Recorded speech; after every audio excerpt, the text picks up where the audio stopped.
How dare him? Wendy Williams' health seems to be going downhill fast.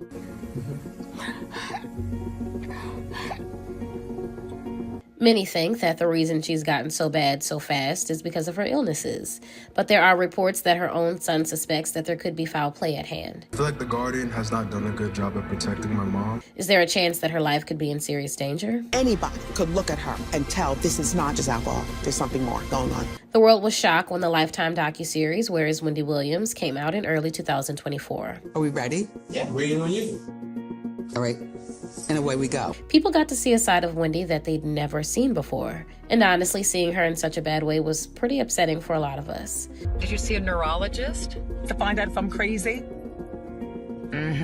She was super different from the energetic and positive Wendy everyone had grown to love on her daytime talk show. People could see that her health had taken a major toll on her in the short time that she'd been off the air. And now there is a rumor that Wendy's son, Kevin Hunter Jr., believes that his mom is being poisoned. However, there aren't many details about this rumor available. It's not clear if Kevin Jr. knows how she's supposedly being poisoned or who he thinks might be poisoning her. But of course, there's been a lot of speculation about who it could be. In 2022, Wendy's health and finances were put into the hands of a lawyer named Sabrina Morrissey.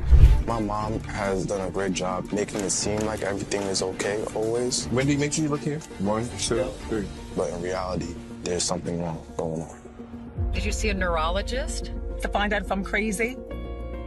Oh my God, no, I can't do this. I can't do this. I have to sit down again. She was put in front of a judge and given a guardian. That was when they took her away from us. I have no money, and I'm gonna tell you something. If it happens to me, it could happen to you. As her family, we were all sitting on the sidelines watching, and she was crying out for help. Did you drink this whole thing today? Keep it there. Okay. Keep it there. My mom, she always talks about how she wants to work. But I feel as though she's worked enough. She has people around who are yes people and allowing this to continue. This is all too much. Go! Drive! I have no idea where we are. This doesn't look like anything familiar. I think she's losing memory. Have you guys noticed that? How dare him? I control me. And I think it's safe to say that Wendy's family members aren't exactly her biggest fans. Williams gained notoriety for spilling the tea on celebrities. Now she's dealing with an illness that's affecting her ability to communicate. And so the two things that can happen is often the behaviors become much more bizarre, or folks become apathetic or obsessive. Dr. Elizabeth Landsberg is a geriatrician who deals with dementia patients. Aphasia is the same disorder actor Bruce Willis is struggling with. His family has been open about it, shedding light into the degenerative disease. This is absolutely huge. I think it's a game changer.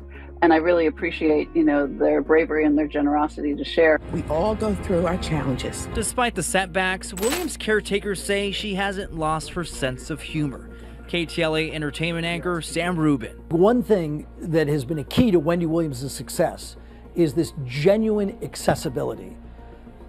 She has screwed up in the public eye and privately many times. She doesn't run away from it, she owns up to it. The dilemma here with this kind of diagnosis is I don't know that she's necessarily able to communicate as she normally would in a very open way.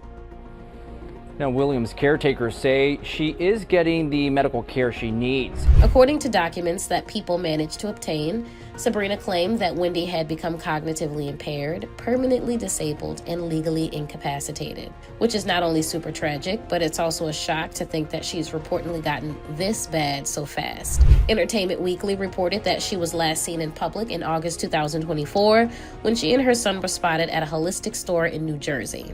And in October, she even had an interview with the Daily Mail, and she kind of sounded like her usual self to me. I mean, that just shows how much power Diddy had on all these people around him. Wendy says even though he put her through hell in her career, she shared that everything was going well and then distanced herself from the docuseries. Hey Wendy, how you doing? Hi, very well, thanks. Wendy even dished on the latest celebrity gossip, talking about how a lot of people in her life had commented on how she'd called Diddy out before the lawsuit against him were filed. When asked what she thought about what was going on with the disgraced rapper these days, she said, "You know how I feel about that? It is about time." A picture of him getting his pants pulled down. There was a radio personality once upon a time. Her name was Wendy Williams, and she was practically burned at the stake for talking about such. But y'all had bad blood for a while. Real bad. Real bad blood. The worst blood. The worst blood. So has her mental and physical health really gotten so much worse since then? A family insider doesn't seem to think so. I really want to be back on television. You're gonna be back on TV. That's easy. My mom has done a great job making it seem like everything is okay always. Wendy, make sure you look here. 1, 2, 3. But in reality, there's something wrong. They told the Daily Mail that Wendy is more clear now than she's ever been throughout the guardianship, which is a problem for some. They made it sound like someone is happier when Wendy is out of it and more easily manipulated. Could they be suggesting that it's her guardian? I want to go to the breaking story that we have about Wendy Williams. This is very sad, and this is a report coming from TMZ. And we can put that picture up full mass. According to the report from TMZ, Wendy Williams is now permanently incapacitated from dementia. According to TMZ, things don't sound good for Wendy Williams right now. Her battle with dementia has left the former talk show host in a state of permanence as it relates to her dementia, at least according to her guardian. There's a new legal filing. That legal filing was obtained by TMZ. Wendy's guardian claims that she has been afflicted by early onset dementia, and as a result has become cognitively impaired and permanently incapacitated. That is a TMZ report. Wendy was diagnosed with dementia back in May of 2023, about 1 year after she was placed under a legal guardianship overseeing her health and finances. The court filing is part of a legal skirmish, basically, between Wendy's guardian, whose name is Sabrina Morrissey, and the Where is Wendy Williams documentary. TMZ broke the story where the guardian sued back in February to stop the documentary from coming out. The documentary was ultimately released on Lifetime, and it highlighted Wendy's struggles with alcohol, including a scene where she downed an entire bottle of vodka. In this filing, the guardian is asking the court to redact certain portions of the case to protect Wendy's privacy, namely information about her health, familial relationships, and her finances. Kevin Jr. has been pretty outspoken about how he feels about Sabrina. I'm a court-appointed guardian and a guardian ad litem, so I had concerns about the fact that her son or certain family members were not considered or, to be the guardian in that case, but it's probably a whole bunch of moving parts. But when someone has a progressive type of dementia, the environment is very, very important. It has to be familiar. The environment has to be situated in a way where the person can continue to do things that they are comfortable doing, that they enjoy doing, because it helps our psyches. And so what tends to happen is when they're around familiar places and they're around places that are comforting, that are loving, they tend to do well with any type of dementia. You want to understand the person's rights. As they begin to lose cognition, there are going to be moments where they're not going to be able to make decisions. And so you want to be sure that those documents are in place while they still can. A report by People revealed that he said on an episode of Where's Wendy Williams that his mom had people around her that were yes people. There's very little that we have to treat this. What we can do is support. We can give the best care, love, but the question is, how do you stop this process? And we really have to put more into that. What do you miss the most about heaven? Do you laugh a lot? We have the best time. When I die, everything is for him.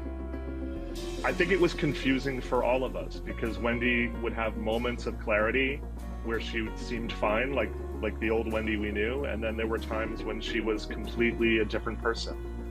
And Kevin, who's the son of Wendy and her ex-husband, he previously oversaw his mom's care until 2022. She's been under a guardianship ever since. I want the family to become the guardian.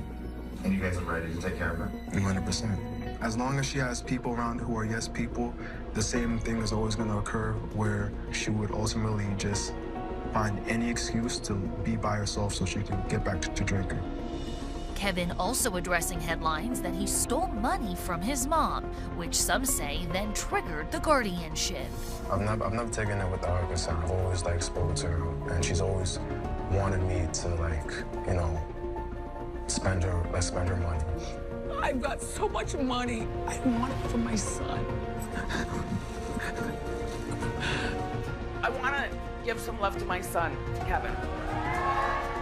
It's me and you, kid. So could there be any chance that Sabrina is the person he allegedly suggested was poisoning her? I mean, it's a super heavy allegation, and there's no way to really tell. My thing is that I've been asking questions about my money. And when I began asking questions about my money, suddenly Lori Schiller has got no response regarding my money. I want my money. This is not fair. And Wells Fargo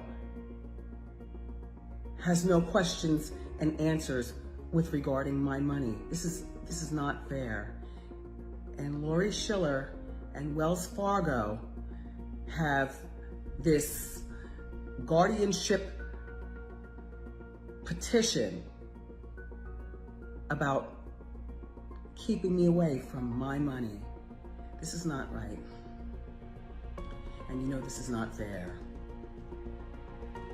And this guy named Bernie Young, I know for a fact that Bernie Young used my American Express card to hire an attorney to file a petition against me. That was done with my American Express card. Bernie Young, you're no good. And this is not fair at all, you know? And then there's this person, a former doctor, okay, had medical information about me that I never even got. It was sent over to Lori Schiller. So I haven't gotten the stuff. I fired the doctor. And again, all I want to know is where is my money? This is not right. And certainly, this is not fair. This is not fair. You know? Wells Fargo has used all this stuff to create the guardianship over me. This is not right. And certainly this is not fair. The New York court system is, without evidence, they're being weird to me, this court system. Without evidence, they took all this information and continued with what's going on with me based on what Wells Fargo is doing. This is not fair. This is not fair, you know? And the New York court is treating me like they did in, do you remember Kung Fu Judge case? Do you remember that Kung Fu Judge case? That's not right, and that is not fair. Lori Schiller, Bernie Young, and Wells Fargo.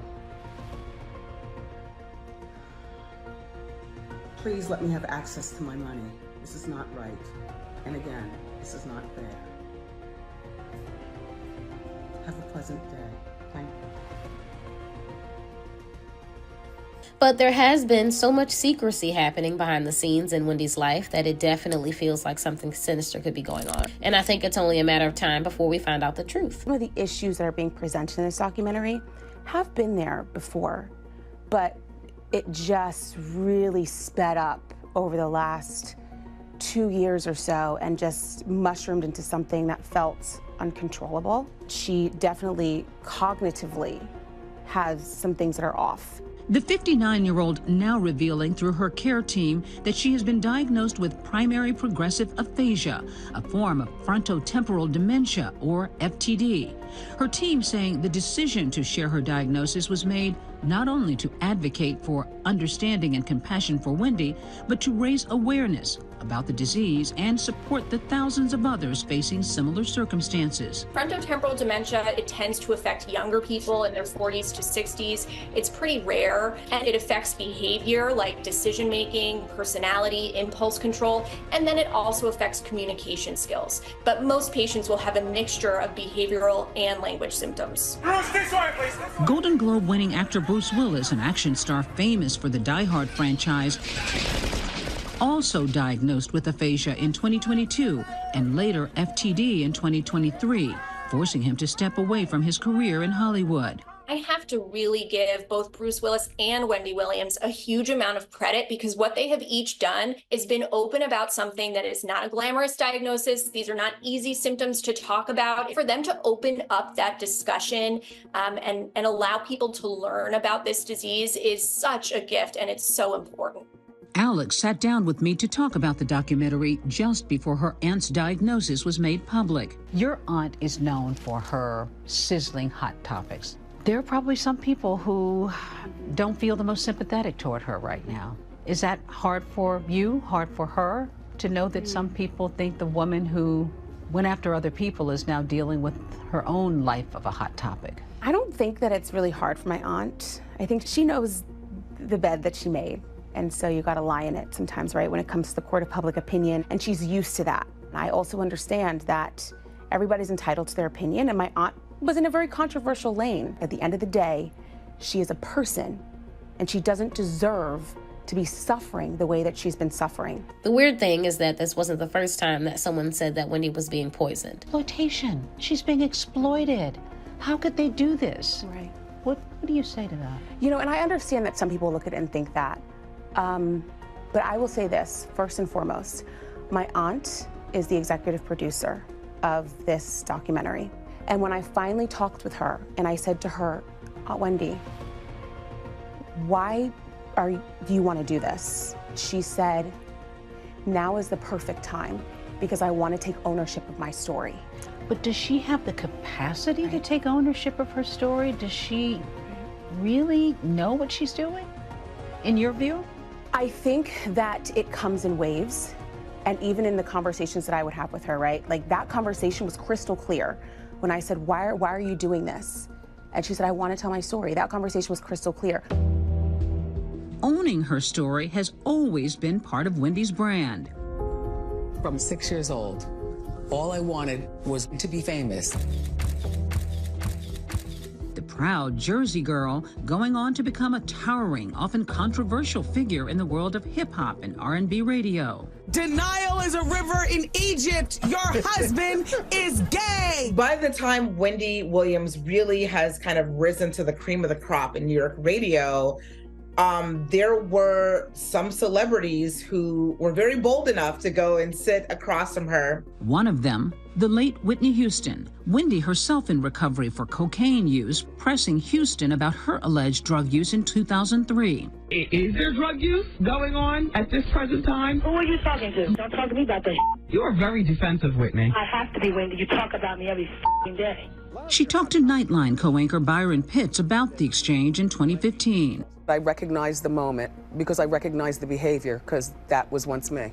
Addiction. I don't know if you remember, but in 2019, People covered a story about how police got some shocking information from an anonymous caller. And you'll never believe how insane things got in the end. All of this took place just months before Wendy finally filed for a divorce from her cheating husband, Kevin Hunter. If you told me when I was 25 years old or 30 years old that I would stay around for a cheater, I would have been like, you's a lie. You know, you are lying. I've got way too much to offer a man to stick around for him cheating on me. You know, at that particular time, I had my career in radio. I was making a great salary. I had vacation property, you know, of my very own, and the world was my oyster. You know, so I definitely thought I wasn't staying around for some cheating.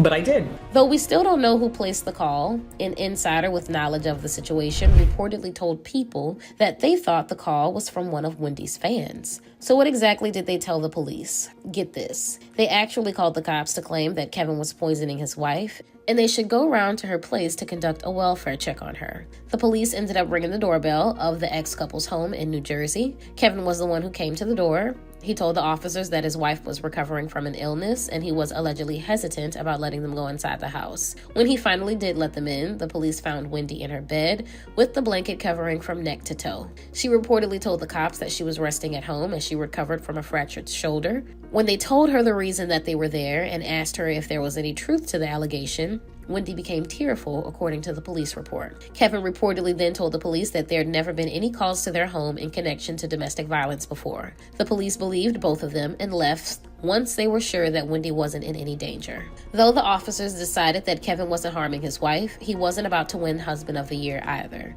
Like I said, in April 2019, Wendy filed for a divorce after almost 22 years of marriage. According to People, the filing came pretty soon after it came out that Kevin had fathered a child with another woman. Stay in the house and cry all day. Why would you? You have a big career. Yeah. And you have a life. What I loved about what you said in the New York Times Magazine, though, because I'm a child of divorce, and you said, but I will never speak badly about him in public. Right. No. And my parents never spoke badly about him. No, I save that for when I get back to my bachelorette pad. Yeah. It hurts the children. Yeah. It hurts the children. Yeah. Well, you know what? It's not just about young Kevin. It's about, Kevin's not a bad man, Big Kev. He's not a bad man, but you just can't throw away 25 years and then start talking about, recklessly about the other person. Otherwise, what does that say about you? Yeah. I chose him. Yeah. And he chose me. Yeah. Right, that's true. And so that's the way it is. And people change. Yeah, people do change. And it's now time for me to move on with my life. Yes. I didn't even go back and forth with, do we stay? Maybe there's a marriage counseling or something. No. You do this? Get out. Yeah. Let's talk a little bit about something else that you often, I guess, mention about you've been addicted to various substances, whatever. I don't really know the details. No, just one. One. Cocaine. Okay. And that's been so over. It's like over 25 years ago. At the time I met Kevin was the time for me to make changes in my life. But you also just moved into what they call a sober house. Well, that was the place to go where you can really plot on the next part of your life. Like rehab. When you see, but you know what? Without rehab, without wine. Rehab where they take your phone and lock it in a safe. So people can't call me and inject their opinions on my life because, it's been a very, very difficult time. I couldn't talk to my mom. Who wants to burden her? Right. I couldn't talk to my sister. Who wants to? And most of my girlfriends would have said, you should have left him a long time ago. Kevin told the outlet at the time that he was not proud of his actions. He said that he was going through a time of self-reflection and was trying to right some wrongs. Amazingly, Wendy confessed on the Jess Cagle show that she didn't regret the day of meeting him or putting up with him for all 25 years of their whole relationship. She also claimed that it had nothing to do with him having the baby or him having a side girl for almost 15 years of their marriage. I've known about her almost since the beginning. I've known that Kevin is a serial cheat. I mean, it sounds like Wendy has been through so much in her life over the last few years, and obviously that must have had an effect on her health. And maybe I'm wrong, but it sounds like she hasn't been surrounded by people who've been doing their best to look after her. Everyone just seems to want something from her. Even Kevin Jr., who's been vocal about how much he cares for his mom, has reportedly been financially dependent on her his whole life. The Atlanta Black Star wrote that he supposedly got an eviction notice for his apartment in Miami shortly after Where is Wendy Williams aired. He'd moved into the $3,700 a month apartment in the fall of 2023, and just a few months later, he failed to pay for the month of February and was served the notice at the end of the month. Apparently, he must have paid it in the end because the landlord filed a notice to dismiss the eviction in March. However, it wasn't the first time Kevin Jr. found himself in a sticky situation like that. In 2022, just after the Wendy Williams show went off the air, Kevin had to deal with a lawsuit that was seeking almost $70,000 in back rent for a different Miami apartment he was living in.